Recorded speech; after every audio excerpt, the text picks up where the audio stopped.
কাজী বলছে সেদিন বললে মিলিয়ে তো তিনজন পাওনাদার বলছে সেদিন তো আর এই নিয়ম পাইনি যে নিয়ম আমরা গত রাত্রে পেয়েছি। কি পেয়েছো? গত রাত্রে খবরের মধ্যে আল্লাহ নবীর দিদার পেয়েছি। নবী আমাদেরকে জানালেন বাবা তোমাদের জন্য ধন্যবাদ দিয়েছে।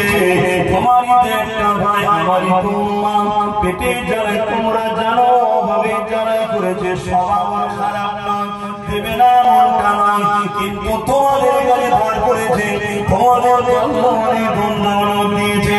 তোমরা রাসূলুল্লাহ উম্মত হিসাবে তোমরা কি তোমাদের ভাইকে ক্ষমা করে দিতে পারলে না? তার জন্য তোমরা বিচারে পৌঁছে গেলে সে শাস্তি পাবে, জেল পাবে, তুমি কি দেখবে?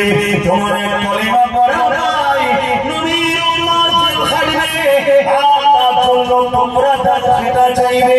এটা কেমন? তোমরা আমার উম্মত হলে আমি রাসূলুল্লাহ তোমাদেরকে ভালোবাসা শিখিয়েছি, আমি রাসূলুল্লাহ তোমাদেরকে ভাইচারা শিখিয়েছি, আমি রাসূলুল্লাহ তোমাদেরকে অসহায়কে সাহায্য করা শিখিয়েছি।